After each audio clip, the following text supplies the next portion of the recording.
अब देखो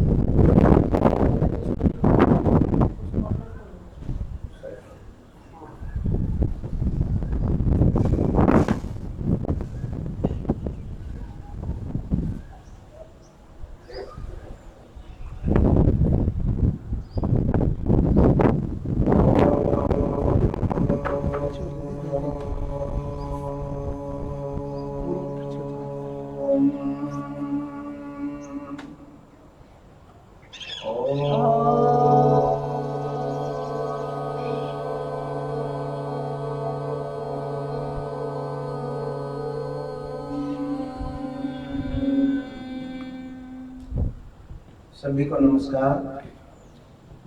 महर्षि दयानंद विश्वविद्यालय के माननीय वाइस चांसलर महोदय डॉक्टर राजवीर जी के निर्देशानुसार हम गत 5 दिनों से योग के सामान्य प्रोटोकॉल का अभ्यास कर रहे हैं। आशा है आप घरों में स्वस्थ होंगे, सुरक्षित होंगे और दिनचर्या का हिस्सा बना करके योग का अभ्यास भी कर रहे होंगे। हम आपसे ऐसी अपेक्षा करते हैं। अब हमने पिछले 5 एपिसोड्स में सामान्य आसन किए जो फिटनेस के लिए कर सकते हैं, मेडिटेशन का अभ्यास किया और षटकर्म जो शुद्धि क्रियाएं होती हैं उनका भी अभ्यास हमने करके दिखाया है। आपसे जितने हो सकते हैं उसकी कोशिश करें। योग उपचार से ज़्यादा बचाव में सहायक है कि इसका अभ्यास करते हुए जब दिनचर्या का हिस्सा बन जाएगा तो हमारी जो जीवन शैली है वो ठीक हो जाएगी और जीवन शैली ठीक होगी तो हम व्याधियों से बच जाएंगे। इसका मुख्य उद्देश्य यही है कि हम घरों में बंद रहते हुए अपने समय का सदुपयोग भी करें और शरीर के स्वास्थ्य को, इम्यून सिस्टम को मेंटेन करने के लिए योग का अभ्यास करें। और भी बहुत सारे साधन हैं जिससे आप स्वस्थ और इम्यून सिस्टम को इम्प्रूव करके रह सकते हैं।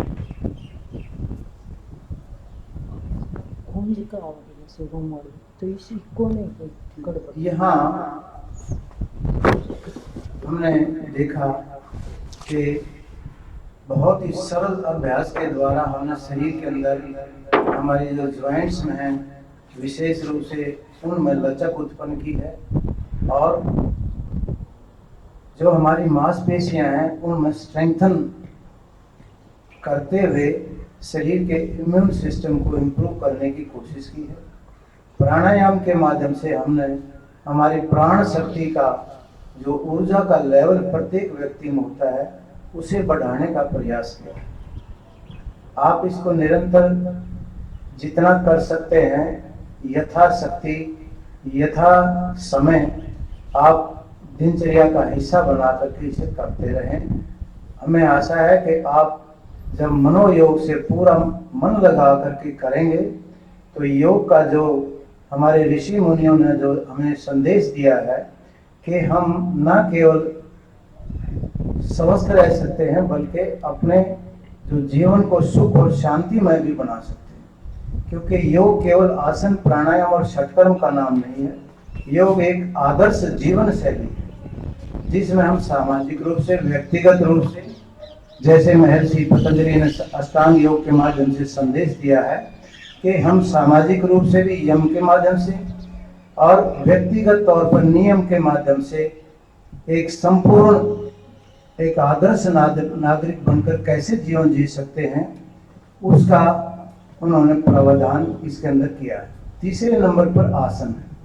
आसन किस लिए किए जाते हैं? ताकि हमारा शरीर सुदृढ़ बने, शिथिल बने और उसकी मांसपेशियों में लचक बने। जो हमारे जो सिस्टम है शरीर के, जो प्रणालियां हैं, जैसे श्वास प्रणाली है, पाचन प्रणाली है, निष्कासन प्रणाली है और हमारा जो मानसिक जो नर्वस सिस्टम की प्रणाली है, ये सारियां ठीक ढंग से काम करें, एक समन्वय के साथ काम करें, तभी हम स्वस्थ रह सकते हैं। केवल शारीरिक रूप से स्वस्थ नहीं, मानसिक रूप से स्वस्थ रहना बहुत जरूरी है। और जब हम ये आसन और प्राणायाम का अभ्यास करते हैं तो हमारे शरीर के अंदर जो लचक उत्पन्न होनी चाहिए वो भी होती है। क्योंकि देखिए, जब हम बैठ ही नहीं सकेंगे तो प्राणायाम का अभ्यास कैसे होगा। तो आसनों के द्वारा, बंद के द्वारा, मुद्राओं के द्वारा हम शरीर के अंदर सुदृढ़ता पैदा करते हैं, ताकि हम वांछित समय तक प्राणायाम अभ्यास के लिए शिथिल होकर के बैठ सकें। तभी हम इन अभ्यासों को आगे बढ़ा सकते हैं। और लास्ट में जब हम ध्यान का अभ्यास करते हैं तो उसके लिए प्रत्याहार, धारणा, ध्यान का अभ्यास भी हमने किया है। ये सारा एक संपूर्ण जो अभ्यास है वो अष्टांग योग के माध्यम से महर्षि पतंजलि ने मानव जाति कल्याण के लिए हमें दिया है। उसका अनुसरण करते हुए हमने ये कार्यक्रम, सारा जो मॉड्यूल बनाया है वो एक आम व्यक्ति के लिए बनाया है। यद्यपि हमारे जो प्रतिभागी थे, इसमें 2 बेटियां राजकुमारी और पुष्पा, ये बहुत आउटस्टैंडिंग परफॉर्मर हैं जो यूनिवर्सिटी की आसन प्राणायाम को बहुत अच्छे ढंग से करते रहे हैं और हमारे विश्वविद्यालय का नाम रोशन करते रहे। लेकिन जो इन्होंने आसन किए हैं वो कठिन नहीं है, वो सारे सरल प्रकार के हैं जो हम सभी कर सकते हैं, सभी आयु के कर सकते हैं। स्त्री, पुरुष, बच्चे और बूढ़े बुजुर्ग सभी कर सकते हैं। लेकिन उसमें सिर्फ इतना ध्यान रखना है कि हमें, अगर मान लिया बहुत उच्च रक्तचाप से पीड़ित हैं, कोई ऑपरेशन आदि हुआ है, कॉन्स्टिपेशन है, सिर में दर्द है, और एक्यूट जो क्रॉनिक जो हमारा कमर दर्द है या डायबिटिक है, तो वो जो योग शिक्षक हैं उनकी सलाह के अनुसार करें। अपने जो डॉक्टर की जहाँ से आप दवाई ले रहे हैं उनके निर्देश के अनुसार इनका अभ्यास करें। तो आशा है कि आप इस पूरे प्रोटोकॉल को फॉलो करते हुए अपनी दिनचर्या का हिस्सा बना करके एक सुखी और स्वस्थ जीवन की आप में लालसा अवश्य उत्पन्न होगी। हमारा ऐसा आपसे अपेक्षा है। आज इस कार्यक्रम में हम उन व्यक्तियों को सम्मिलित करेंगे जो अशक्त, दिव्यांग है, जो ज्यादा देर तक बैठ नहीं सकते और लेटने वाले करते हैं तो लेट भी नहीं सकते, तो वो क्या करें। क्योंकि वो डायबिटिक भी हो सकते हैं, कमर गर्दन दर्द वाले भी हो सकते हैं, घुटनों के दर्द वाले हो सकते हैं। तो उनके लिए हम क्या इसमें संदेश दे सकते हैं, क्या उनका अभ्यास करा सकते हैं। तो उसके लिए आज हम एक छोटा सा मॉड्यूल तैयार किया है। जैसे आप हमें बैठ रहे हैं, देख रहे हैं, तो जो नीचे नहीं बैठ सकते वो कुर्सी पर बैठ करके कुछ अभ्यास करके, सारे तो नहीं हो पाएंगे कुर्सी पर, लेकिन कुछ ऐसा अभ्यास कर सकते हैं जिसे हम स्वास्थ्य लाभ प्राप्त कर सकते हैं। हमने जैसे किया है, पहले दरियों पर लेट करके बैठ करके किया है, कुर्सियों पर कितना कर सकते हैं। वो व्यक्ति जो अशक्त हैं, दिव्यांग हैं, घुटने से, कमर के कारण बैठ नहीं सकते हैं, वो क्या करें, उसका छोटा सा एक नमूना प्रस्तुत है। देखिए, जैसे हम बैठे हुए हैं, मैडम बैठे हुए हैं, हम कुर्सी पर बैठ करके कितना कर सकते हैं। उसके लिए सबसे पहले अपने पैरों को आगे निकालें, पैरों को, पंजों को आगे पीछे, एक टांग से आगे पीछे, दूसरे पैर से इसी प्रकार अपनी तरफ खींचिए पंजे को, फिर जमीन की तरफ खींचिए, खिंचाव डालना है। 2-2, 3-3 बार इस अभ्यास को करेंगे। टखने के जो ज्वाइंट हैं वो मजबूत बनेंगे, स्वस्थ बनेंगे। अब दोनों पैरों से कर सकते हैं, पैर थोड़ा सा ऊपर उठा करके भी कर सकते हैं, जमीन पे टिकाए हुए भी कर सकते हैं। जैसा संभव जितना आप कर सकते हैं उतना आपने करने की कोशिश करनी है। अगर आप पीड़ित हैं तो भी आपको आराम मिलेगा, अगर आप सब ठीक हैं लेकिन बैठ नहीं सकते तो भी आपके ज्वाइंट्स में मोबिलिटी बनेगी। क्योंकि शरीर के अंदर जब तक फ्लेक्सिबिलिटी, मोबिलिटी, एजिलिटी है हमारा शरीर हलचल कर सकता है तो वहाँ टॉक्सिन नहीं बनते, और टॉक्सिन नहीं बनेंगे तो हमारा वो जो पार्ट है, वो जो अंग है, वो कभी भी रोगी नहीं हो सकता। तो ये अभ्यास हम बैठ सकते। फिर एड़ी टिका करके पंजों को अंदर की तरफ और बाहर की तरफ पूरा सीधा कर सकते हैं। टांग को सीधा करके पंजे बाहर की तरफ, अंदर की तरफ, बाहर की तरफ, अंदर की तरफ, और फिर एड़ी पंजे मिला करके एक सर्कल बनाएंगे, क्लॉकवाइज रोटेशन, एंटी क्लॉकवाइज 3-3, 4-4 बार कम से कम करेंगे तो आपके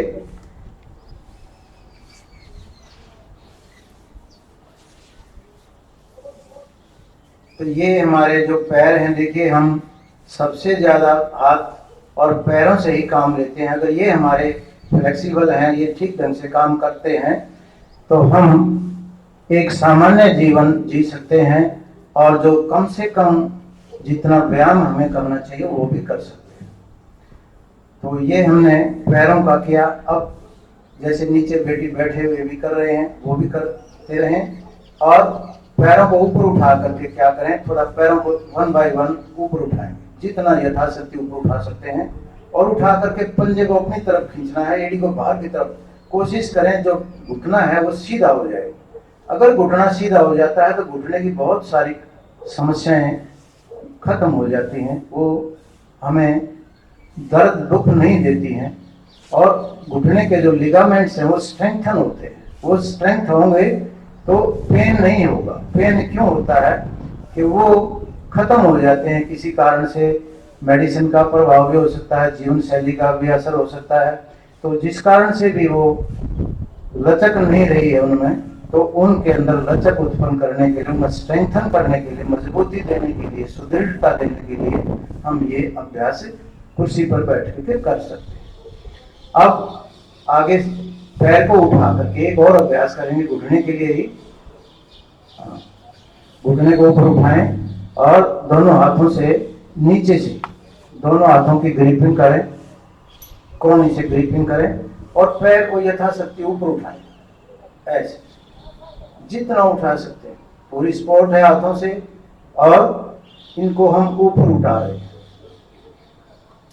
नीचे जो स्वस्थ हैं वो नीचे के ढंग से कर सकते हैं, और जो बैठ नहीं सकते जैसा हम कर रहे हैं कुर्सी पर बैठ करके, वो ऐसा अभ्यास कर सकते हैं। बार बार करेंगे तो हमारे जो नी की जो समस्याएं हैं, चाहे उसमें आवाज आती है या वायु रोग की वजह से, उसमें वात रोग की वजह से, उसमें फ्लेक्सिबिलिटी नहीं है। जरूरी नहीं है आप पहले ही दिन पूरा सीधा कर पाएंगे। इसको जितना भी कर सकते हैं, इसमें मूवमेंट करना है ऊपर नीचे यथाशक्ति, जो भी जितना भी आपके सामर्थ्य है कर सकते हैं। तो ये 10-10, 15-15 बार आप करें। इसके साथ मान लिया आपके डायबिटीज भी है, तो डायबिटीज के लिए हम अलग से भी करवाएंगे। और जो इस स्थिति के लोग हैं, दिव्यांग हैं, या गलत की वजह से बैठ नहीं पा रहे, तो वो कुछ आसन कुर्सी पर बैठ करके डायबिटीज के लिए भी कर सकते हैं। उनमें सबसे पहले जैसे हम बैठ के पवन मुक्त आसन करते हैं, अब यहाँ कुर्सी पर बैठे हुए ही घुटने को मोड़ करके हम छाती पर दबाएंगे। इसमें करना क्या है, जैसे हम घुटना छाती की तरफ लाते हैं तो श्वास को बाहर निकालना है। बाहर निकाल करके छाती पर दबाइए, उसको दोनों हाथों से दबाव डालें, और गर्दन कमर को थोड़ा सा पीछे की तरफ खींचे और छाती पर दबाएं। थोड़ा होल्ड करें और धीरे से छोड़ दें। यही प्रक्रिया हम दूसरे पैर से करें। इसी प्रकार मोड़ा, श्वास छोड़ते हुए छाती की तरफ हम ले। जो घुटना है वो कंधे और छाती के जो साइड है उसके बीच में लगभग लगाए, दबाएं थोड़ा सा। तो 2-3 बार बारी बारी से एक एक पैर से हम इसका अभ्यास करेंगे। और जब आप आराम से सहज अनुभव करें तो दोनों पैरों से भी इसको कर सकते हैं, लेकिन ध्यान रखें कुर्सी शिथिल रहे, उसमें उस अवस्था तक करना है, गिर भी सकते हैं, इसलिए सावधानी से करें। अब हमने जैसे डायबिटीज का नाम लिया, डायबिटीज और कमर दर्द लगभग कई बार इकट्ठे भी होते हैं। अब कॉम्प्लिकेशन बॉडी की एक नहीं होती। मान लिया आपको मोटापा है, डायबिटीज भी है, कमर दर्द भी है, तो ये बहुत सारी व्याधियां एक साथ भी हों तो क्या करें। तो जैसे डायबिटीज के लिए हम ये नीचे लेट करके बच्चे करते हैं, रीढ़ की हड्डी के व्यायाम आदि करते हैं, जो भी आसन करें पहले प्रोटोकॉल में। यहाँ क्या करना है, हमें मुड़ना है, ट्विस्ट करना है। क्यों ट्विस्ट करना है? क्योंकि जो मधुमेह का समस्या है उसका कारण है हमारा जो पैंक्रियाटिक ग्रंथि है, जो अग्नाशय है, वो ठीक ढंग से काम नहीं करता। उसमें से इंसुलिन नाम का हार्मोन निकलता है, एक रस निकलता है, जो हमारे शरीर के शुगर लेवल को चेक करता है, कंट्रोल करता है। तो वो कम निकलेगा तो भी समस्या है, और वो अगर ठीक निकल रहा है और हमारी सेल लेवल पर वो एब्जॉर्ब नहीं हो रहा है तो भी डायबिटीज रहेगी, शुगर का लेवल बढ़ जाएगा। तो इसमें हम एक जो बैठ नहीं पा रहे हैं वो ऐसे भी कर सकते हैं, जैसे ये बेड के नीचे ऐसे भी कर सकते हैं, और जो नीचे नहीं बैठ सकते वो ऊपर बैठ करके कुर्सी की बाजू पकड़ के ट्विस्ट करें, जितना यथाशक्ति पीछे की तरफ देखें तो रोकें। कुर्सी को हम ऐसे हाथ से पकड़ करके पूरा खिंचाव इसमें बन सकते हैं, जैसे नीचे बच्चे कर रही हैं, इतना ही खिंचाव हम अपनी कमर में ला सकते हैं। क्योंकि हमारा जो ट्रंक पोर्शन है, जो मध्य भाग है, पेट के अंदर ऊपरी भाग में पैंक्रियाटिक ग्रंथि है, जब उस पर दबाव पड़ेगा, हो सकता है किसी ब्लॉकेज के कारण वो सक्रिय ना हो पा रही हो, तो इस अभ्यास से हम उसको सक्रिय कर सकते हैं। तो हमने इसके बाद हमारी जो समस्या है वो है गर्दन की। अब नीचे बैठ के भी गर्दन के व्यायाम कर सकते हैं और कुर्सी पर बैठ करके भी कर सकते हैं। जो नीचे नहीं बैठ सकते तो हाथों के व्यायाम कैसे करें? दोनों हाथों को बराबर में उसी तरह स्ट्रेच करिए, दोनों हाथों को बराबर में, और पूरा जोर से उंगलियां खोलिए पूरी, और ब्रेक करिए, पूरा दबाव डालिए उंगलियों पर। कोशिश करें जब अंदर सांस लेते हैं उसको मुट्ठी को बंद करें और थोड़ा रोकें उसको, ताकि प्राण शक्ति उस यथास्थान पर पहुंचे। और वहां अगर कोई आर्थराइटिस वगैरह की वजह से कोई जॉइंट में समस्या है तो वो ठीक हो जाएगी। इसी तरह दोनों हाथों से आप 4-4, 5-5 बार करें, और अब मुट्ठी बंद करके इसको वहीं घुमाएं। हमारी जो कलाई की मांसपेशियां हैं वो भी ठीक बनेंगी। तो इस प्रकार हम अभ्यास करते हुए अपने शरीर की जो मांसपेशियां हैं उनको टर्न अप कर सकते हैं, उनको सक्रिय कर सकते हैं। उनको जैसे हम मूवमेंट करेंगे तो वहां जहां मूवमेंट हो रहा है वहां रक्त का संचार बढ़ेगा, टॉक्सिन बाहर निकलेंगे, वो अंग के जिस कारण से वो जो रुकावट है उसके कारण निष्क्रिय हो गया है, तो ये हम अभ्यास के द्वारा उसको सक्रिय कर सकते हैं। अब अगला अभ्यास करेंगे, इसी को अभ्यास को आगे करके भी कर सकते हैं। इसमें फ्रंट में करें, घुमाएं हाथों को दोनों तरफ से, क्लॉकवाइज एंटी क्लॉकवाइज 4-4, 5-5 बार घुमाएंगे तो ये हमारी पूरी बाजू पर कंधे तक, जिसको स्पॉन्डिलाइटिस है उसको भी इसमें लाभ मिलता है।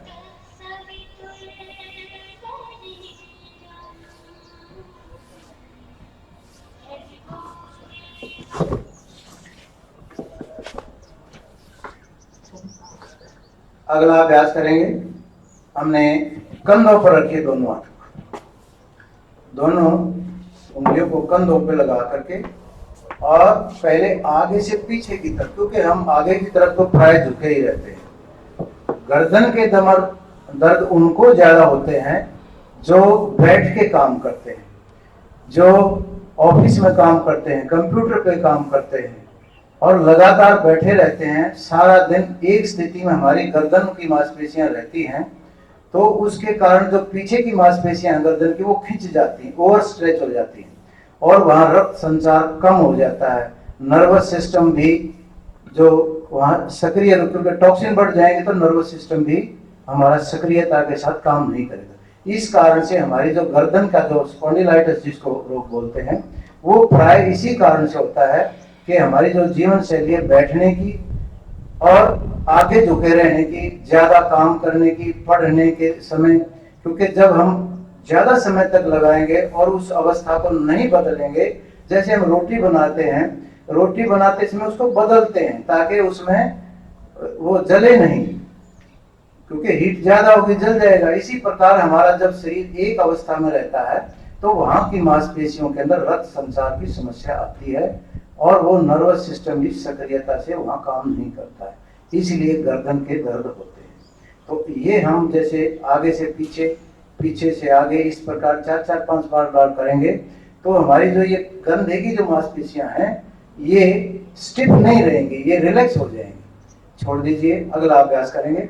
अब अपने हाथ से एक हाथ को नीचे की तरफ करिए, दूसरी हथेली वैसे ऊपर उठाइए और कंधे की मांसपेशियों से एक मसाज कीजिए, एक्यूप्रेशर कीजिए।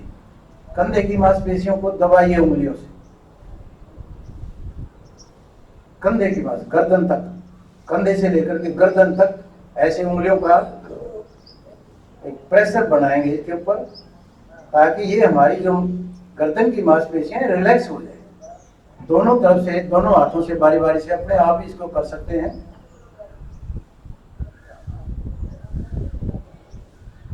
जब दबाएंगे तो आपको रिलीफ महसूस होगा। और इसमें एक और ऐड कर सकते हैं, जैसे हाथ से यहाँ से शुरू करें, हाथ के पूरे कलाई से हाथ लेकर के धीरे धीरे दबाते जाएं, एक्यूप्रेशर हो जाएगा। जो ब्लॉकेज है, जो रुकावट है मांसपेशियों में और ब्लड वेसल्स में, वो चाहे आर्टरीज की है चाहे वेन की, वो खुल जाएगी का कोई ब्लॉकेज है, क्योंकि एक्यूप्रेशर का सिद्धांत भी यही है कि जो हमारे जो स्टिफनेस है उसको कम करता है, सॉफ्टनेस आएगी मसल में। इसी प्रकार दूसरी बाजू को इस दबाते हुए इसको कहां तक ले जाएं, जहां हमने पहले उंगलियों से एक्यूप्रेशर किया है वो वहां तक दबाएं, धीरे धीरे दबाएं, आपको रिलीफ महसूस होगा। इसके बाद दोनों हाथों को आराम से नीचे की तरफ करके गर्दन की एक्सरसाइज क्या और करेंगे, धीरे धीरे श्वास भरते पीछे की तरफ ले जाएं। यथाशक्ति जब कुर्सी पर बैठे हम तो कमर अच्छी से कुर्सी के पीछे लगे हुए है और बाजू को हाथ से सपोर्ट दे करके, ताकि हिले नहीं, झटका नहीं लगे, धीरे धीरे गर्दन को पीछे ले जाएंगे। इस अवस्था में कोशिश करें सांस अंदर रोके रखें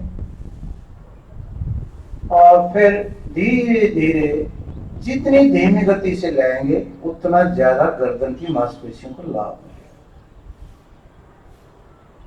और आगे खिंचाव डालें। जिनको ज्यादा दर्द है वो ठोड़ी को ज्यादा टच करने की कोशिश ना करें, पीछे वाला, क्योंकि दर्द हमेशा हमारा आगे झुकने की वजह से ही होता है। तो स्पॉन्डिलाइटिस वालों को समस्या ये रहती है, जब वो आगे झुकते हैं तो ज्यादा उनको कठिनाई होती है। तो हम आगे कम झुकें और पीछे की तरफ उसी तरह सांस लेते हुए ज्यादा झुकें और झुके ले जाएं धीरे धीरे। फिर यथाशक्ति रोकने के बाद धीरे धीरे गर्दन को आगे लाएं। इस प्रकार आप आंखें बंद करके बड़े आराम से आनंद लेते हुए और अंतर मन से जुड़ करके, क्योंकि योग और व्यायाम में मूल अंतर ये है कि योग का अभ्यास हम अपने अंदर की जो चेतना है उससे जुड़ करके करते हैं, जबकि अन्य व्यायाम में हमारा जो टारगेट है वो आउटसाइड होता है। यहाँ हम अंतर मन से जुड़ते हैं और योग कहता भी यही है कि हमारा जो रूपांतरण है व्यक्तित्व का वो आंतरिक है, बाह्य नहीं, आंतरिक है। कि अंदर की शक्तियों को हम जानें, उनका चेतन शक्ति उनसे जुड़ें। तो 3-4 बार इस प्रकार ये आप गर्दन का व्यायाम कर सकते हैं। अब एक और व्यायाम करेंगे गर्दन के लिए ही। दोनों हाथों को पीछे ले जाइए, कंधे को पकड़िए, देखिए कंधे को कैसे रखना है। हथेली पूरी शोल्डर को टच है। इसी प्रकार दूसरे को ले आइए, दोनों बाजुओं को पीछे से ऐसे लगाएं, गर्दन कमर को सीधा करें, खिंचाव डालें,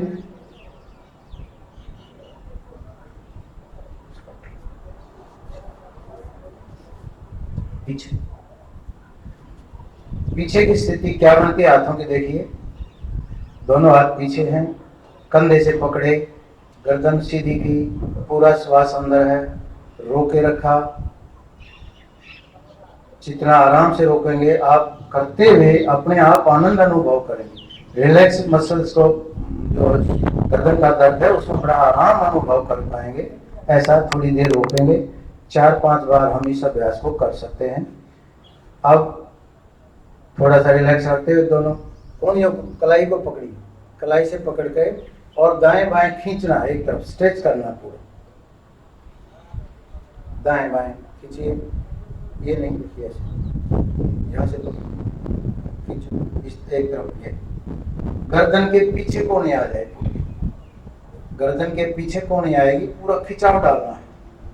दूसरी तरफ इस तरह से 4-5 बार करेंगे तो हमारी जो नेक मसल्स हैं वो पूरी तरह से रिलैक्स हो जाएंगी और हमें बहुत आराम इससे मिलेगा। इसी क्रम में अगला अभ्यास, इसमें क्या करना है कि हमने दोनों हाथों को गर्दन के पीछे रखना है। दोनों हाथों को बारी बारी से गर्दन के पीछे रखिए, हथेली पूरी अच्छी तरह से गर्दन के पीछे रख के दोनों हाथ गर्दन कमर सीधी करें।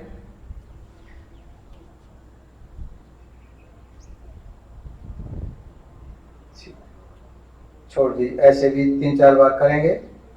अब हथेली को पूरे अपनी गर्दन के पीछे लगा दीजिए, एक हाथ की हथेली पूरी लगाई, फिर दूसरी उसके ऊपर रख दी और गर्दन कमर को सीधा किया। अब यहाँ क्या करना है कि हमने सांस भरना है और कोहनियों को फैलाना है बाहर की तरफ, पूरा सांस अंदर भरो। अब सांस छोड़ते हुए कोहनी को आगे की तरफ ले जाओ, सामने लाओ और दबाव महसूस करो। और दबाव अब क्या महसूस करना है कि हम हथेली से दबाव डाल रहे हैं आगे की तरफ और गर्दन से दबाव डाल रहे हैं पीछे की तरफ। ना तो गर्दन हिलनी है और ना ही जो हाथ की स्थिति है वो ज्यादा हिलडुल होगी। ऐसे थोड़ा रिलैक्स करने के लिए फिर सांस लेने के लिए सांस छोड़ दीजिए, सांस छोड़ते हुए खोलिए और फिर सांस भरते हुए फिर दबाव डालिए। उसी तरह से पूरा दबाव डालेंगे हम गर्दन की मांसपेशियों में। 4-5 बार हम ऐसा करेंगे नियमित रूप से, तो निश्चित रूप से जो हमारी स्टिफनेस है गर्दन की वो कम होगी, धीरे धीरे अभ्यास करने से कम होती जाएगी। छोड़ दीजिए, अगला अभ्यास। अब आराम से बैठे हुए कुर्सी पर बैठ करके भी नीचे बैठे बैठे गर्दन के 2-3 चक्कर लगाने हैं क्लॉकवाइज। क्या करना है, कंधे को टच करते हुए, दोनों कंधों को टच करते हुए धीरे धीरे झटका नहीं लगना है। ये अभ्यास तब कर पाएंगे जब आपका गर्दन का दर्द ठीक होते होते एक ऐसी अवस्था पे आ जाएगा कि जहां आराम से आप इसको कर सकते हैं। जब आपको एक्यूट पेन है और ज्यादा लंबे समय से चल रहा है, क्रोनिक हो चुका है, तो आप इस अवस्था का अभ्यास नहीं कर पाएंगे। आप उससे पहले के जो एक्सरसाइज की हैं वो करते करते धीरे धीरे इस कर्म को बढ़ाएंगे तो गर्दन की हमारी जो समस्या है उसमें निश्चित रूप से हमें लाभ मिलेगा। 4-5 बार क्लॉकवाइज किया और धीरे धीरे 4-5 बार एंटी क्लॉकवाइज, ये अभ्यास गर्दन का हमने, तो ये हमने गर्दन की समस्या के लिए अभ्यास किया। जो व्यक्ति आराम से बैठ करके कर सकते हैं नीचे कर सकते हैं, जो नीचे नहीं बैठ सकते वो कुर्सी पर बैठ करके इनका अभ्यास कर सकते हैं। अगली जो प्रॉब्लम है, सबसे बड़ी प्रॉब्लम है, वो है कमर की। कमर के दर्द भी हमारे समाज में माताओं को, बहनों को और भी ज्यादा है। दफ्तरों में बैठने के कारण वाले या किसी कारण से झटका लगने के कारण या किसी दवाई आदि के दुष्प्रभाव के कारण कमर में दर्द भी बहुत ही सामान्य एक समस्या है। और मैं ये कहूँगा कि हर 6वां व्यक्ति अगर डायबिटीज है हमारे देश का, तो 7वां 8वां व्यक्ति कमर दर्द से भी पीड़ित है। कोई कम है, कोई ज्यादा है। और ये समस्या धीरे धीरे बढ़ती हुई इस लेवल तक आ जाती है कि डॉक्टर कहते हैं कि 4-5 नंबर में आपकी डिस्क जो है वो खत्म हो गई, वो घिस गई है और आप जब रगड़ लगती है तो आपको दर्द होता है। तो उस अवस्था में हम क्या करें? कमर दर्द के लिए योग में क्या कर सकते हैं? लेट जाइए बेटे, आप लेट जाइए।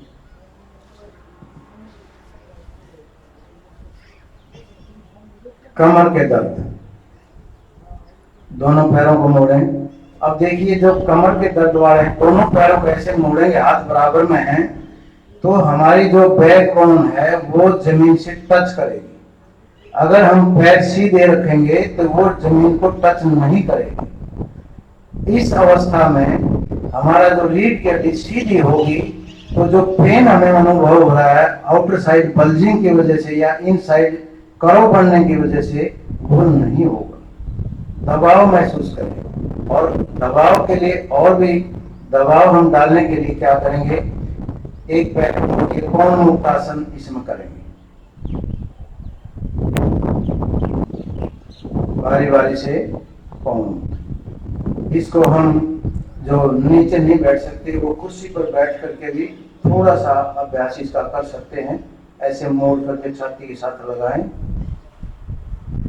क्योंकि कमर दर्द वाले के लिए सबसे ज्यादा अनिवार्य अवस्था है कि कमर को जो हमेशा सीधा रखने की कोशिश करनी है। कुर्सी पर बैठे, जमीन पर बैठे, तो सीधा जितना रख सकेंगे उतना ज्यादा हमें दर्द कम होगा। इसी प्रकार दूसरे पैर से। अब जो सामान्य कोण मुक्त आसन है, हम उसमें पैर सीधा करते हैं, तो हमारा जो बैकबोन है, जो रीढ़ की हड्डी है, वो लोअर लंबर जो एरिया है उसके अंदर एक कर्व बना रहता है। वो जब तक जमीन पर पूरा नहीं टिकेगा, दबाव नहीं डलेगा जैसे इसमें डल रहा है, तब तक उसमें हमें रिलीफ नहीं मिलेगा। अगर हम इसका बार बार खड़े रहने के कारण, लगातार बैठने के कारण जो ये समस्या आती है, या किसी झटका लगने के कारण, तो ऐसा अभ्यास करते हुए हम उसमें निश्चित रूप से बहुत अधिक लाभ अनुभव करते हैं। ऐसा नियमित योग के अभ्यास से, क्योंकि ये सारी चीजें ऐसे नहीं आई हैं, अचानक हमारे ऋषि मुनियों ने इनके ऊपर बहुत अधिक अध्ययन किया है और तब आसनों के नाम उन्होंने ये सजेस्ट किए। इस प्रकार फिर जब आप थोड़ा सा और आराम, जब आपको क्रॉनिक दर्द होगा, बिल्कुल बहुत अनबियरेबल होगा, तो आप इस अवस्था के अंदर तो लेट सकते हैं, लेकिन आप पूर्ण मुक्त आसन करेंगे तो भी आपको दिक्कत होगी। तो जब आपका धीरे धीरे अभ्यास थोड़ा सा हो जाएगा, तो आप इसको बढ़ाते हुए दोनों पैरों से भी इसका अभ्यास कर सकते हैं, पूर्ण मुक्त आसन।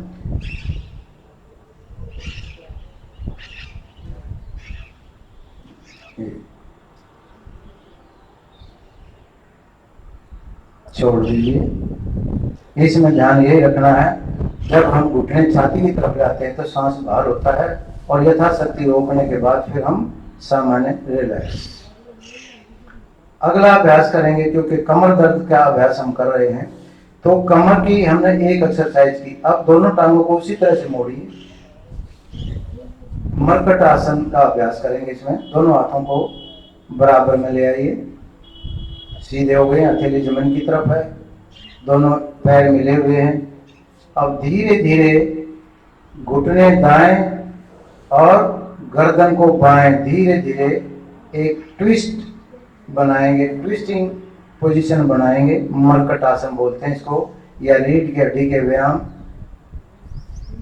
एक्सरसाइजेज हैं ये। अब इस अवस्था के अंदर देखिए, जो हमारी जो रीढ़ की हड्डी है वो ट्विस्ट हो रही है और वो फ्लेक्सिबल है, लेकिन हमारी किसी गलत अभ्यास के कारण वो ट्विस्ट नहीं हो पा रही है। अब जैसे मैडम कर रही हैं, कुर्सी पर बैठ करके भी इसी ट्विस्ट को हम पैदा कर सकते हैं। बारी बारी से धीरे धीरे झटका लगाए बगैर दो तीन तीन बार ऐसे दोनों साइड करेंगे। चेंज करिए दूसरी तरफ। इसी प्रकार ये मरकट आसन का पहला अभ्यास करेंगे। जब हम ऐसा करते हैं तो जो कमर की मांसपेशियां हैं उनके ऊपर अच्छा प्रभाव पड़ता है, खिंचाव पड़ता है। अगर खिंचाव पड़ेगा तो वो अंग जो है लाइट आवाज, पूरा खिंचाव अनुभव करें। ये खिंचाव अनुभव करें और फिर इसको रिपीट करें दो दो तीन तीन बार इसको करेंगे। कुर्सी पर बैठ करके भी ट्विस्टिंग करनी है कमर। अब इसी अभ्यास को हम पैर खोल के करेंगे। थोड़ा पैर खोलिए। पैर इतना खोलना है कि एक पैर का घुटना दूसरे पैर के पंजे के पास लग जाए, और उसी क्रम को इसमें रिपीट करिए। इसमें वही है, इसमें पहले पैर मिला करके इसमें और ज्यादा खिंचाव पड़ता है। जो हमारी जो कमर की मांसपेशियां स्टिफ हो गई, सख्त हो गई है और उनमें संवेदनता नहीं रही है, तो भी आपको ये अभ्यास करते हुए आनंद भी आएगा और उसमें दूसरी तरफ भी करें। दो दो तीन तीन बार कर सकते हैं।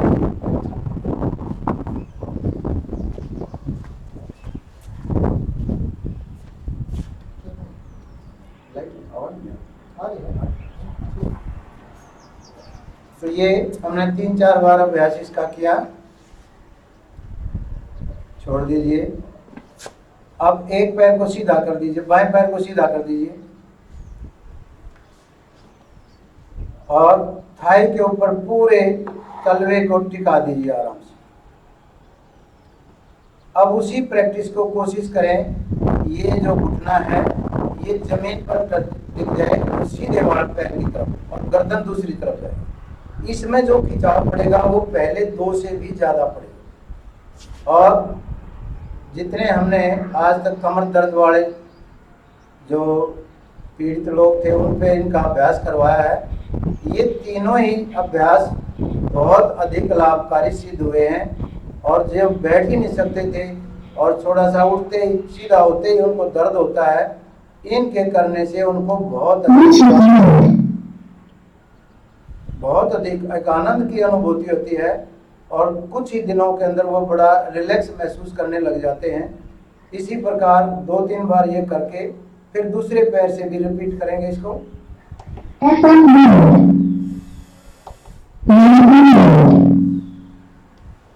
पूरा खिंचाव अनुभव करें। बस ध्यान ये रखें, झटका नहीं लगने देना है। बहुत आराम से, सहज भाव से, मन से जुड़ करके, और ये महसूस करें कि जहाँ दबाव पड़ रहा है वो दर्द ठीक हो रहा है, ठीक हो रहा है। ऐसे मन में दोहराइए इस भाव को, क्योंकि ये भाव अगर दोहराएंगे तो जहाँ विशेष पेन है वो अपने आप ही आपको कम होता अनुभव होने लग जाएगा। छोड़ दीजिए।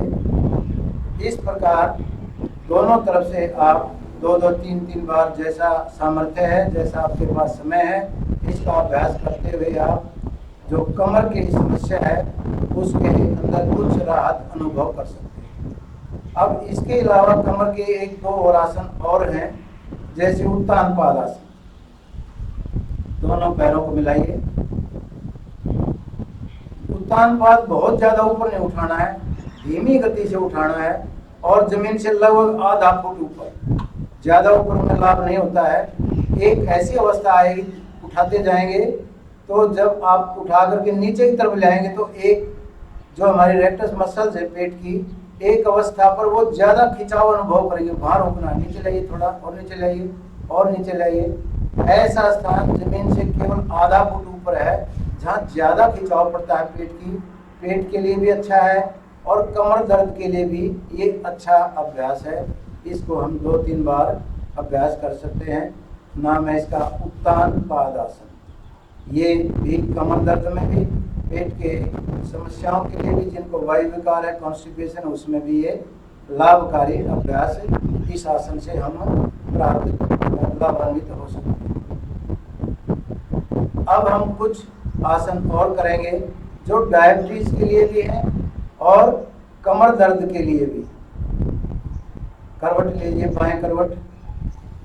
बाएं करवट जैसे कमर दर्द वाले हैं वो विशेष ध्यान ये रखें, उन्हें सीधा नहीं उठना है और हमेशा कोशिश ये करनी है बाएं करवट लेकर के, और धीरे धीरे जैसी अवस्था बेटियों ने बनाई हुई है इसी प्रकार हाथ आगे होगा, एक हाथ नीचे होगा और एक घुटना मुड़ा हुआ होगा।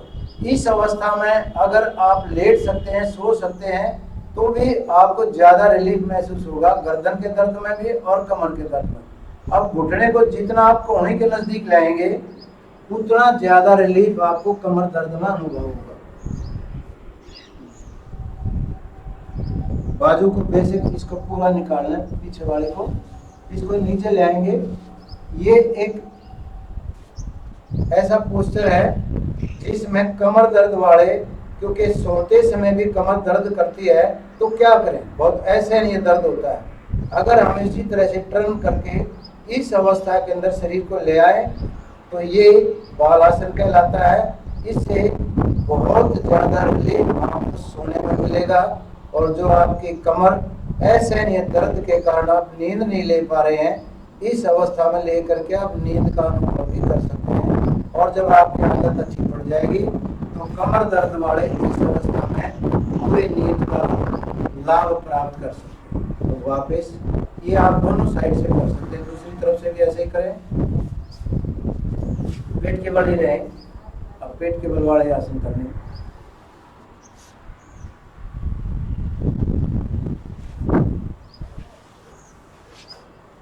ये दूसरी तरफ से अभ्यास इन्होंने किया।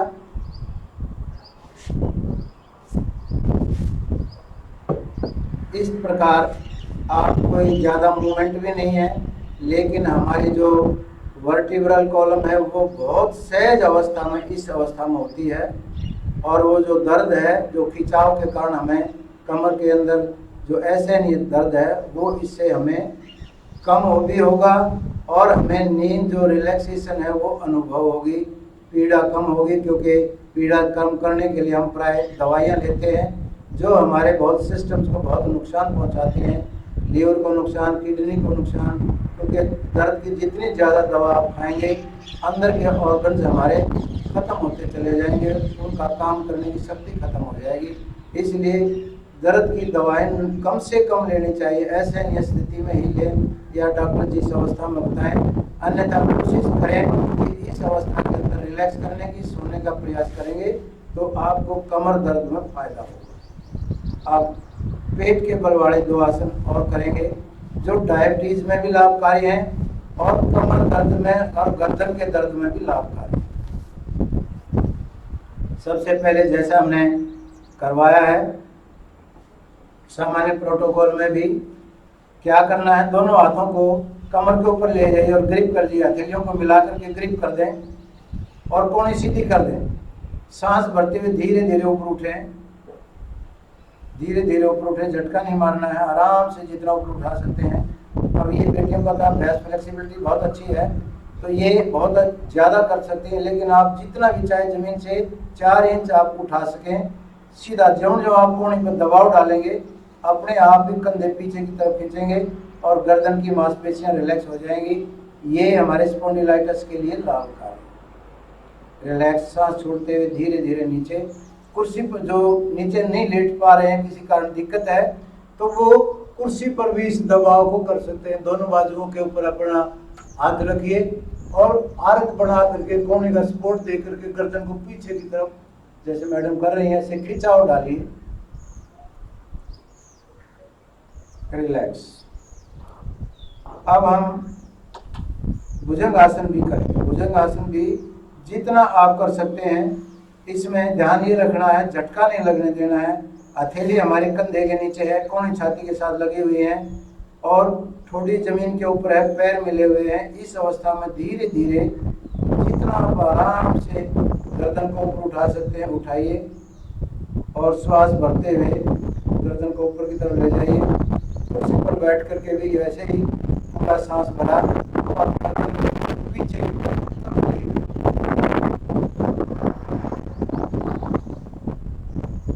जितना आराम से रोक सकते हैं रोकिए और फिर धीरे धीरे गर्दन को आगे ले आइए। भुजंगासन को संपन्न करते हुए थोड़ी नीचे टिकाइए। इस प्रकार 3-4 बार अभ्यास जब करेंगे तो हमें गर्दन के अंदर बहुत ही अधिक लाभ प्राप्त होगा। हमारा स्पॉन्डिलाइटिस का जो समस्या है गर्दन की, वो उसमें बहुत राहत मिलेगी और जो स्वस्थ व्यक्ति इसको करेंगे वो बचाव के लिए बचे रहेंगे, ये समस्या उनको नहीं आएगी। अब अगला अभ्यास करेंगे हम शलभासन कमर के लिए। दोनों हाथों को हथेलियों को नीचे जमीन की तरफ लगाते हुए आराम से थाइस के नीचे दोनों हाथों को ले जाएं, एड़ी पंजे सीधे करें। अब बारी बारी से हम एक एक पैर को उठाएंगे यथाशक्ति। दाएं पैर को उठाइए पहले सीधा। अब इसमें ये ध्यान रखें दाएं बाएं ट्विस्टिंग ना हो, जितना सीधा उठा सकते हैं। पंजा खींचा हुआ है, हथेली पे दबाव है और जो हमारा कमर है उसके ऊपर पूरी टांग के अंदर एक खिंचाव है। आगे की मांसपेशियां खींची हुई है और पीछे की रिलैक्स है, जो प्राय झटके के कारण उलट होती है। तो ऐसे सांस अंदर रोकते हुए ये ऊपर ले आए और फिर धीरे धीरे सांस छोड़ते हुए नीचे की तरफ ले आए। दूसरे पैर से भी इसी प्रकार धीरे धीरे सांस भरते हुए यथाशक्ति। जब कमर का दर्द है तो बहुत आराम से इसको उठा सकते हैं और कोशिश करें चाहे आप 2 इंच ही ऊपर उठा सकें। ऊपर की तरफ खिंचाव डालना है, रोकना है।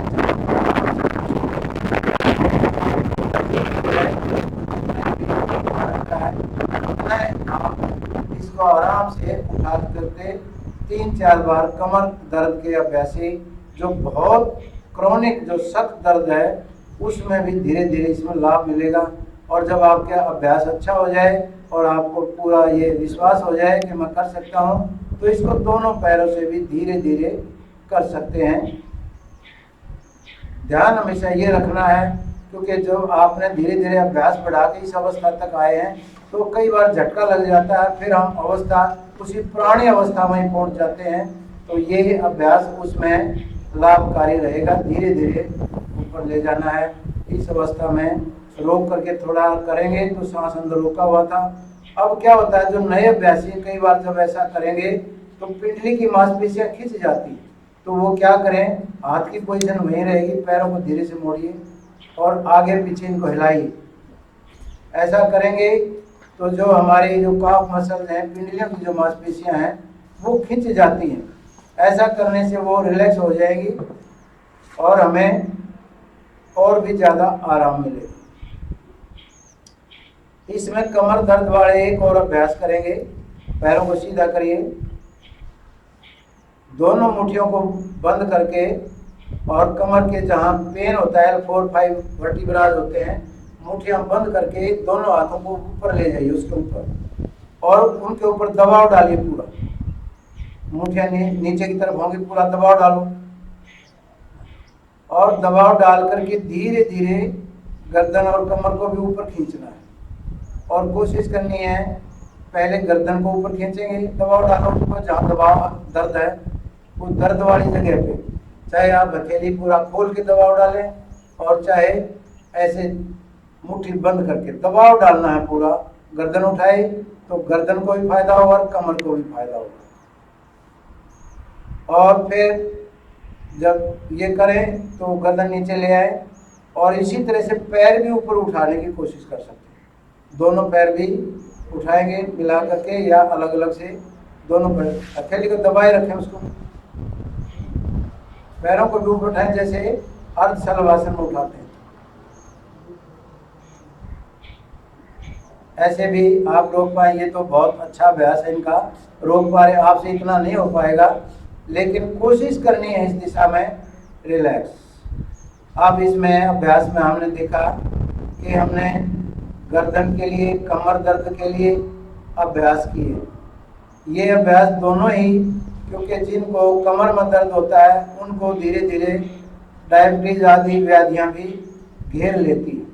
तो ये हमें अभ्यास करके हम अपने आप को एक आत्मबल अपना विकसित कर सकते हैं कि हम बैठ भी सकते हैं और हम थोड़ा बहुत अभ्यास भी कर सकते हैं। अब अगला अभ्यास कमर दर्द के लिए एक और अभ्यास हम करेंगे। बेटियां कंधे के नीचे ले आइए।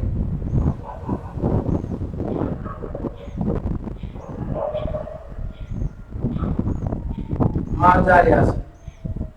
कमर दर्द के वालों के लिए ये आसन भी बहुत लाभकारी सिद्ध हुआ है। दोनों पैरों को मार्जारी आसन, वज्रासन, वज्रासन की तरह मोड़िए, वज्रासन की स्थिति के तो दोनों घुटनों के ऊपर आइए। दोनों हथेलियां कमर के नीचे रहेंगी, कंधे के नीचे, और घुटने सीधे हो जाएंगे। मार्जारी आसन का अभ्यास हम करेंगे। ये आसन भी कैसे करना है देखिए, जब हम सांस छोड़ेंगे तो गर्दन नीचे जाएगी, कमर ऊपर उठेगी, और जब सांस अंदर भरेंगे तो ये ऊपर की तरफ उठेगी, और जब सांस छोड़ेंगे तो कमर नीचे जाएगी और गर्दन ऊपर की तरफ जाएगी। ये सांस भरने की अवस्था में ऐसे धीरे धीरे सांस भरा, गर्दन ऊपर आई, कमर कहाँ गई, नीचे की तरफ। जब सांस छोड़ना है तो धीरे धीरे कमर को ऊपर की तरफ और सिर को हम छाती की तरफ ले जाएंगे, नीचे की तरफ पूरा खिंचाव डालेंगे, पूरा कड़ाव बढ़ाएंगे। आपने देखा होगा कि कुत्ते बिल्ली जब वो तैयार होते हैं चलने के लिए, उठने के लिए, तो प्राय इसके अंदर वो अभ्यास करते हैं। उस बार कमर को उठाओ थोड़ा ऊपर, कमर कम उठी है, खींचो कमर को ऊपर। इस अवस्था में हमारा सांस बाहर है। अब धीरे धीरे फिर सांस भरते हुए कमर नीचे और सिर ऊपर की तरफ, पीछे की तरफ खिंचाव डालना है। ये अवस्था शरीर की आएगी। ये भी कमर दर्द वाले के लिए भी, गर्दन दर्द वालों के लिए भी एक रामबाण है, और इससे जितना लाभ हुआ है अन्य किसी एक्सरसाइज से उनको लाभ नहीं हुआ है। ये बहुत ही लाभकारी आसन है, मार्जारी आसन, यानी कि बिल्ली। इस अभ्यास के कर करके हमारी अपनी जो रीढ़ की हड्डी है उसमें लचक उत्पन्न, क्योंकि उसको बहुत दौड़ना भी है, बचाव करना, उछल कूद करनी है, तो रीढ़ की हड्डी इतनी मजबूत होती है इस अभ्यास के द्वारा उसकी कि वो हर दिशा में मुड़ सकती है, और कितना भी तगड़ा जंप लगाए उसके जड़ के जो वर्टिब्रास के डिस्क को कोई नुकसान नहीं होता है। तो ये अभ्यास भी हम अपने इस जो कर्म है, अभ्यास कर्म है, इसमें सम्मिलित करेंगे तो हमें बहुत ज़्यादा लाभ होगा। बैठ जाइए। अगला अभ्यास करेंगे हम डायबिटीज वालों के विशेष रूप से। वज्रासन में बैठिए, सुखासन में बैठ जाइए, पुष्पा सुखासन में बैठिए। मंडूकासन, जो वज्रासन में नहीं बैठ सकते वो शुक्रासन में बैठ जाए, कोई बात नहीं दिखेगा। तो ये मंडूकासन में क्या करना है, मुट्ठियों को बंद करना है, ऐसे अंगूठा अंदर और उंगलियों को बंद करके मुट्ठी ऐसी बनानी है, दोनों को मिलाइए ऐसे, ये इंटरलॉक टाइप की स्थिति आ जाएगी। सांस धीरे धीरे से निकालिए, पेट को थोड़ा सिकोड़िए और पूरा दबाव डाल दीजिए, दोनों हथेलियों का दबाव डालेंगे पूरा, और सांस निकालते हुए आगे की तरफ झुक जाए। जिनको कमर का दर्द है वो आगे नहीं झुक सकते। ये सिर्फ डायबिटीज वालों के लिए जो झुक सकते हैं और डायबिटीज से पीड़ित हैं, डायबिटीज ज़्यादा है, मधुमेह ज़्यादा है, वो नियमित रूप से इसका अभ्यास करेंगे तो हमारी जो आग्नाशय जो पैनक्रियाटिक ग्रंथि है वो सक्रिय होगी। अगर उसमें किसी प्रकार की रुकावट है, इंसुलिन नहीं बन रही है, नहीं निकल रही है, तो वो उस दबाव के कारण हो सकता है जो हमारे जो उसकी जो पार्ट्स हैं हमारे पैनक्रियाटिक ग्रंथि के, वो उन पर दबाव के कारण वो सक्रिय हो जाएंगे, उनमें जो व्याधि है वो ठीक हो जाएगी, वो सशक्त हो जाएगी, तो वो हमारे जो शराब है उसको सामान्य गति दे सकती है। कम निकलता है रस तो ये लाभकारी होगा, क्योंकि डायबिटीज कई प्रकार की होती है। फिर अभ्यास करें। जो डायबिटिक जेनेटिक है, जो ए टाइप की डायबिटीज है, उसमें के रोगी भी अगर इसका अभ्यास करेंगे तो वो ठीक तो भले ही ना हो, लेकिन उसका जो सतर है वो मेंटेन रह सकता है, वो एक सामान्य अवस्था तक रह सकता है, लगभग सामान्य रह सकता है, छोड़ दीजिए। और दूसरा डायबिटीज, जो दूसरा कारण है बी टाइप की डायबिटीज में, पहले तो कम इंसुलिन निकलता है, तो जब हम दबाव डालेंगे तो वो जो सिक्रीशन है, जो स्राव हो, सामान्य हो सकता है।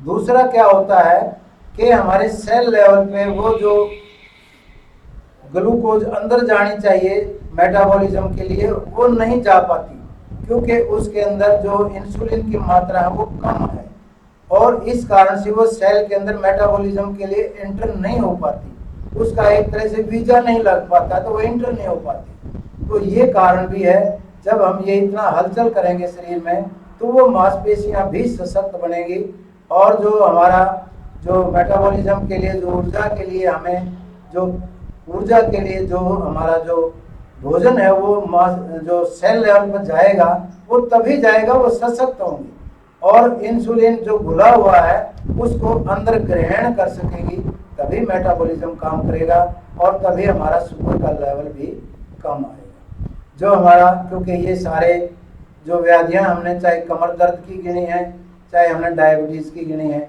ये हमारी जीवन शैली का दुष्परिणाम है। हमने जो जीवन शैली बहुत आरामप्रस्त बना ली है, मेहनत नहीं करते हैं, सैर नहीं करते हैं, खान पान का ध्यान नहीं रखते हैं, तो ये बहुत सारे कारण हैं जिन कारण से हमारे गर्दन कमर के दर्द होते हैं। और बहुत बड़ी आबादी हमारे देश की डायबिटीज से प्रभावित है, ग्रस्त है। अरबों खरबों की दवाइयाँ खर्च हो रही हैं, लेकिन फिर भी दवाई करने के बाद, इलाज करने के बाद, चाहे एलोपैथी से करें, आयुर्वेद से करें, किसी भी पैथी से कर रहे हैं, फिर भी रोगी बढ़ रहे हैं। तो ये सहायक हो सकता है अगर हम इसको अपने दिनचर्या में सम्मिलित करें। डायबिटीज वाले एक अभ्यास और करेंगे, वो है कपालभाति। कपालभाति यद्यपि एक शुद्धि की क्रिया है, लेकिन जब हम इसका अभ्यास करते हैं, जैसे हमने पहले जो सामान्य प्रोटोकॉल है उसमें भी कपालभाति का अभ्यास किया है, तो कपालभाति काम क्या करती है, कैसे करनी चाहिए, ये बहुत सारे लोग ठीक ढंग से नहीं कर पाते। इस कारण से बहुत सारी जो लाभ जितना मिलना चाहिए अभ्यास के बाद वो नहीं मिल पाता। अब इसमें क्या किया इन्होंने, गर्दन कमर सीधी है, हथेली जो है घुटने के ऊपर रखी हुई, ताकि एक आर्क बन जाए और कमर के अंदर कोई झटका ना लगे। झटका नहीं लगेगा तो हमारे जो कमर दर्द आदि भी है तो उसमें हमें नुकसान नहीं होगा। कंधे रिलैक्स हैं, चेहरे की मांसपेशियां रिलैक्स हैं। अब हम जोर से पूरा धीरे धीरे लंबा खींच के सांस को बाहर निकाल दीजिए, आपको अनुभव हो जाएगा कि सांस कैसे निकालना है। सांस को पूरा बाहर निकालिए धीरे धीरे।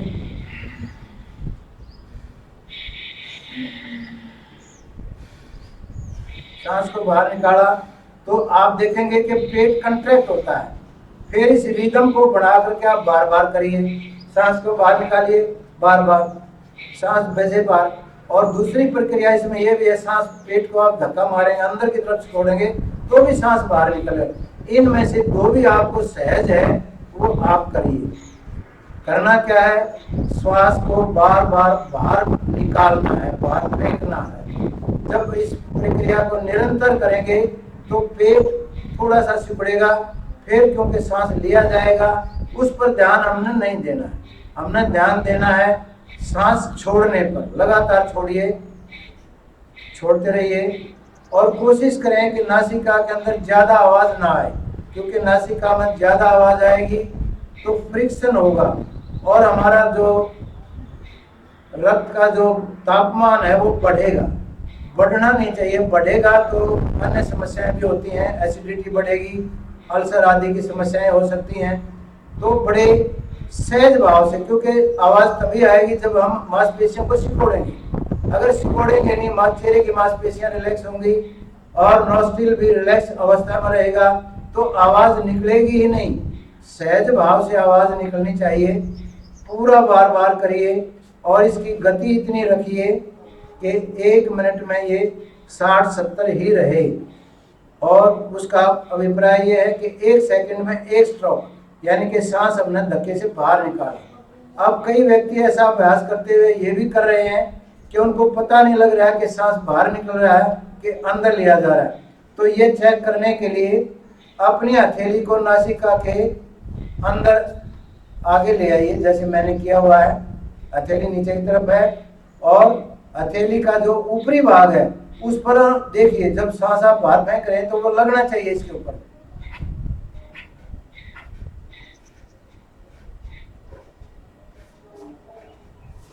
तो ऐसे आवाज रहित अभ्यास आपने करना है।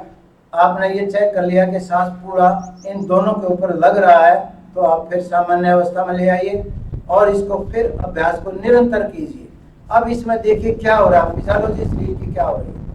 श्वास को बाहर निकाल रहे हैं, हमारे लंग्स की स्ट्रेंथनिंग हो रही है, क्योंकि हम जैसे बाह्य प्राणायाम में अवस्था लाते हैं, ठीक उसी प्रकार की अवस्था बार बार इसमें हो रही है। लंग्स स्ट्रेंथन हो रहे हैं, जो कफ म्यूकस आदि है वो बर्न होती है, क्योंकि बार बार अभ्यास से उष्णता बढ़ती है और वो फेफड़े के अंदर थोड़ी बहुत जो कफ आदि जैसे जुकाम हो गया है तो वो सूख जाता है, टेबलेट लेने की आपको जरूरत नहीं पड़ेगी। तो और लंग्स हमारे जब स्ट्रेंथन गेन करेंगे, जब मजबूत हो जाएंगे, एल्वेलाई पूरी तरह से खुल जाएंगी और वो सिकुड़ जाएंगी, तो वो ऑक्सीजन इनटेक ज़्यादा कर पाएंगी। जब वो ऑक्सीजन ज़्यादा एब्जॉर्ब करेंगी तो रक्त में जो ऑक्सीजन की मात्रा है वो बढ़ जाएगी। जब हमारे शरीर में रक्त की मात्रा बढ़ेगी तो मेटाबॉलिज्म ठीक ढंग से काम करेगा और हमारा डायबिटीज आदि की जो जो अवस्था है वो नहीं आएगी। हमारा काम पूरा जो शरीर है अच्छे ढंग से काम करेगा। हमारा जो शरीर का ऊर्जा का जो सामान्य स्तर है वो भी बढ़िया ढंग से बना रहेगा। तो ये कपालभाति के अभ्यास से हमें, जैसा नाम है इसका, नाम तो कपाल का अर्थ होता है फोरहेड, जो चेहरा है, चेहरे की मांसपेशियां स्वस्थ बनती है। होता क्या है, जब हम बार बार पेट सिकोड़ते हैं तो पेट के जो इंटरनल ऑर्गन है वो भी सिकुड़ते हैं, उनका भी व्यायाम होता है, वायु विकार दूर होते हैं, वजन भी घटता है, क्योंकि हम हर स्ट्रोक के अंदर ऊर्जा बर्न कर रहे हैं। तो हमारा जो मोटापा ओवरऑल वो भी घटेगा, पेट कमर का ज़्यादा घटेगा और हमारे जो लंग्स जो हैं वो स्ट्रेंथन होगी, वो मजबूत बनेंगे, स्वस्थ बनेंगे, निरोग बनेंगे, टॉक्सिन रहित बनेंगे, म्यूकस कम बनेगी और हमारा जो ट्रैकिया है वो खुल जाएगा। कोरोना के अंदर क्या हो रहा है, जैसा हम आज घरों में लोग होने के लिए विवश हैं, तो कोरोना के अंदर यही एक कंडीशन आ रही है कि हम श्वास अच्छे ढंग से नहीं ले पाते। जब कपालभाति से हम बार बार इसको सांस को बाहर निकालेंगे तो हमारे फेफड़े मजबूत बनेंगे, वो खुलेंगे भी पूरे और वो कंट्रैक्ट भी अच्छी तरह से होंगे, ऑक्सीजन इनटेक लेवल बढ़ेगा, हमारा मन भी शांत होगा और हमारा मेटाबॉलिज्म जो शरीर का चयापचय जो प्रणाली है वो ठीक ढंग से काम करेगी और हम ऊर्जा का स्तर बढ़ाते हुए एक स्वस्थ और सहज भाव की अनुभूति हमें होगी। और हमारी नेगेटिविटी, देखिए ये तो हमने फिजियोलॉजिकल किया, दूसरा हमारे जो नेगेटिव थॉट्स हैं वो भी ऐसा मनोभाव करिए, हम कपालभाति के हर स्ट्रोक के साथ नेगेटिविटी को बाहर फेंक रहे हैं, नकारात्मकता बाहर जाएगी, यानी कि हमारा स्ट्रेस लेवल कम होगा तो भी डायबिटीज को हम कंट्रोल कर पाएंगे, क्योंकि डायबिटीज हमारी जीवन शैली का तनावग्रस्त अवस्था का परिणाम है। जब हम तनाव में हैं तभी ये व्याधियां बढ़ रही हैं, चाहे डायबिटीज है, चाहे अल्सर है, चाहे हमारा जो पेट के विकार हैं, चाहे आर्थराइटिस है, चाहे सिर दर्द है, उनका एक ही कारण है हमारी जीवन शैली में आया विकार। योग अभ्यास के द्वारा हम अपनी जीवन शैली को सुव्यवस्थित करते हैं और जब शैली अच्छी होती है तो हमारे अंदर की जो ग्रंथियां हैं वो ठीक ढंग से काम करती है। ग्रंथियां ठीक ढंग से काम करेंगी तो हमारा सहज होना स्वाभाविक हो जाएगा, मन प्रफुल्लित होगा और हमारा जो ऊर्जा का स्तर है, जो चेतना का स्तर है, जो कॉन्शियस लेवल है वो बढ़ेगा तो हम प्रफुल्लित अनुभव करेंगे और हम एक जीवन का सुख और आनंद भी अनुभव करेंगे। इस प्रकार हमने ये सारा अभ्यास किया। कपालभाति केवल हमें शारीरिक लाभ नहीं देती, मानसिक लाभ भी देती है और हमारा मन भी स्थिर होता है और हमारे विचार भी जो सकारात्मक होते हैं, कल्याणकारी होते हैं और नेगेटिविटी खत्म होती है, तो हमारा जो सकारात्मकता का भाव पॉजिटिवनेस आएगी तो हमारा सारे सिस्टम ठीक ढंग से काम करेंगे और हम पूर्ण स्वास्थ्य रहते हुए जीवन का आनंद ले सकते हैं। तो मैं समझता हूँ कि आप इस अभ्यास को अपने जीवन का हिस्सा बना करके विश्वविद्यालय के इस परिवार जो प्रयास किया है आदरणीय वाइस चांसलर महोदय के द्वारा, इसको हम विश्वविद्यालय के सभी विद्यार्थियों के पास, कर्मचारी और प्राध्यापक वर्ग इसका अभ्यास करेंगे और जीवन शैली का हिस्सा बनाएंगे। तो मैं समझता हूँ कि निश्चित रूप से हम एक अच्छा जीवन, स्वस्थ जीवन और एक ज़्यादा प्रोडक्टिव लाइफ अपनी बना पाएंगे और समाज के योगदान के लिए हम ज़्यादा सक्षम बन पाएंगे। हम अपने विकास की जो प्रक्रिया है हमारे देश की, उसमें सहभागिता अपनी बढ़ा पाएंगे। यदि रोगी रहेंगे तो हॉस्पिटल की लाइन में खड़े रहेंगे, और हम समाज के कल्याण के लिए, उत्थान के लिए जो समय हमें अपने पोटेंशियल, अपनी सामर्थ्य के माध्यम से समाज, देश और परिवार को देना है, उसके लिए हम सक्षम नहीं हो पाएंगे। इसलिए जो ये योग अभ्यास है, दुनिया में माना गया है कि योग का अभ्यास संपूर्ण है, क्योंकि इसमें केवल हम मांसपेशियों का अभ्यास नहीं करते, बल्कि हम अपने अंतर मन से जुड़ करके प्राण शक्ति का स्तर भी बढ़ाते हैं, और शुद्धि क्रियाओं के द्वारा जो टॉक्सिन है उनको भी बाहर निकालते हैं। इसलिए योग का अभ्यास जो व्यायाम है वो शरीर के लिए दुनिया में सर्वोत्तम माना गया है, और हमारा सौभाग्य है हमारे देश की इस विरासत को हम अंतर्राष्ट्रीय योग दिवसों के माध्यम से हम पूरी दुनिया तक पहुंचा पाए हैं। और 21 जून को सारा संसार योग दिवस के रूप में मनाता है। ये हमारी सांस्कृतिक धरोहर की जीत है और हमारे देश के लिए बहुत बड़ा सम्मान है। देश की कोई संस्कृति ऐसी नहीं है जो दुनिया के इतने देशों ने एक समय में अपना करके एक देश की विधा को, संस्कृति के अंग को पूरी दुनिया में अपनाने का सौभाग्य भारत को मिला है। हमारे लिए बहुत, हर भारतीय के लिए गौरव सम्मान की बात है। हम इस अभ्यास को विराम देते हुए उन्हें विश्वविद्यालय के छात्र कल्याण विभाग और शारीरिक शिक्षा विभाग और विशेष रूप से हमारे परम आदरणीय वाइस चांसलर महोदय डॉक्टर राजवीर जी का हम बहुत तहे दिल से आभार प्रकट करते हैं कि हमें इस कार्यक्रम को हमारे विश्वविद्यालय के प्रांगण में रह रहे और इसमें कार्य करने वाले और विद्यार्थी सभी लाभान्वित होंगे। ओम शांति शांति। बहुत बहुत धन्यवाद लेखपाल साहब, आपने बड़े ही अच्छे ढंग से योग का अभ्यास करवाया, योग के लाभ बताए। हम आपका तहे दिल से आभार प्रकट करते हैं। आपकी सेवाएं हम समय समय पर लेते रहते हैं, आपके अनुभवों का हम फायदा उठाएंगे।